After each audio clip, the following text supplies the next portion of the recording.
Bonjour, Christelle de Paradoxe Communication. Aujourd'hui, je vais vous parler de votre réputation en ligne. Donc, quand on parle de référencement naturel, on est habitué d'entendre le référencement naturel pousser pour que votre site arrive dans les premiers résultats de recherche en utilisant les mots-clés spécifiques de votre entreprise. Aujourd'hui, je n'ai pas envie de parler de ça. C'est un module qui est important puis qui est travaillé très spécifiquement par des gens en référencement naturel. Donc, moi, l'objectif, c'est vraiment au niveau de votre réputation personnelle en ligne. Donc, vous êtes des entrepreneurs, vous avez un nom, vous avez une entreprise. Donc, ce que je veux vous faire réfléchir cette année, c'est votre objectif de 2018, c'est comment vous vous positionnez sur les moteurs de recherche avec vos deux identités personnelles, donc nom et le nom d'entreprise. Quand vous allez, c'est ça l'exercice que vous allez faire cette semaine.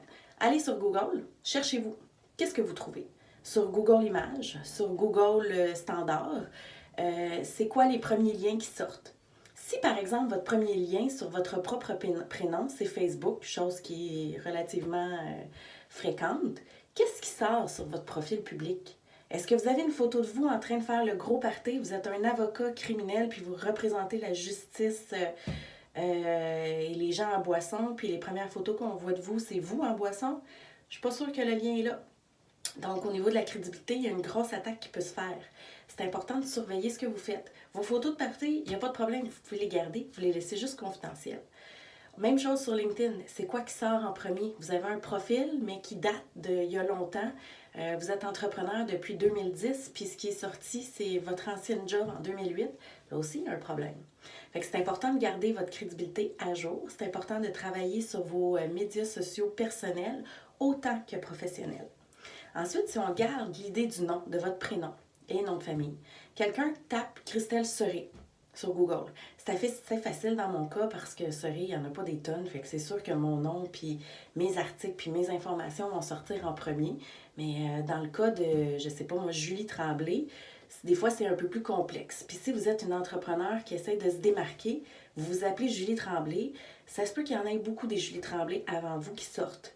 Mais tout cet élément-là, pour bâtir votre crédibilité, doit se faire à travers le temps. Donc, une des manières simples, c'est par exemple des blogs que vous pouvez rédiger, puis vous pouvez publier sur des sites d'intérêt. Donc, c'est sûr que si vous êtes en design d'intérieur, puis vous faites des blogs de design d'intérieur que vous publiez sur d'autres sites partenaires, votre nom va être signé, vous allez être signé à travers l'article, puis éventuellement, Google va se mettre à référer ces informations-là au niveau de votre prénom et nom de famille. Donc, votre crédibilité est hyper importante. Vous êtes au même titre que votre entreprise. Par exemple, Paradoxe Communication. Moi, j'en ai écrit des articles avec des blogs connexes. Fait que moi, ce que je veux, c'est que quand quelqu'un tape Paradoxe Communication, il n'y ait pas juste mon site qui sorte, mais d'autres éléments qui vont venir appuyer, dans le fond, qui je suis. Donc, ils vont venir appuyer ma crédibilité d'entrepreneur, mais surtout appuyer qui je suis et qu'est-ce que je fais dans mon entreprise. Donc, redémontrer une fois de plus ma crédibilité. Puis ça, c'est important parce que c'est des détails comme ça qui, pour quelqu'un qui a déjà entendu parler de vous, qui sait qui vous êtes, qui veut aller chercher de l'information supplémentaire pour démontrer votre crédibilité, ça va être un poids important dans sa prise de décision. Donc, votre crédibilité en ligne, votre réputation aussi. Il s'est passé quelque chose il y a 10 ans avec votre entreprise qui appartenait à votre père, qui a été rachetée, ou peu importe les histoires qu'on peut entendre, ou même récemment, il y a quelqu'un qui a fait des plaintes, qui a écrit des blogs négatifs ou des éléments négatifs à votre propos. C'est pas le fun, mais c'est pas dramatique non plus. C'est-à-dire, ça va juste vous faire réfléchir pour entreprendre des stratégies de référencement naturel. À ce moment-là, c'est là qu'on va parler avec un professionnel, qu'on va développer une vraie stratégie pour aller cacher, en fait, cacher est un très mauvais mot, pour aller remettre des articles ou des éléments positifs dans les moteurs de recherche pour que l'élément négatif disparaisse tranquillement. Ça ne va jamais disparaître, malheureusement, ce qui est sur le web reste sur le web très, très, très longtemps. Donc, l'objectif, c'est évidemment de trouver une manière pour faire ressortir du positif à travers tout ça. Les stratégies, il en existe plusieurs. Ça dépend d'un paquet de facteurs, ça dépend de votre domaine, ça dépend de qui vous êtes. Mais moi, ce que je vous suggère cette année, c'est de travailler sur votre crédibilité personnelle et professionnelle, on s'entend, sur qui vous êtes. Donc, qu'est-ce qu'on trouve quand on cherche votre nom sur Internet? Qu'est-ce qu'on trouve quand on cherche le nom d'entreprise direct? Donc, juste ces deux mots-là. Votre nom d'entreprise, votre nom personnel, qu'est-ce qu'on y retrouve sur le web? Puis travaillez pour qu'il y ait des choses intéressantes qui sortent. Faites des articles de blog que vous allez publier. Faites des ailleurs. Faites des partenariats avec d'autres.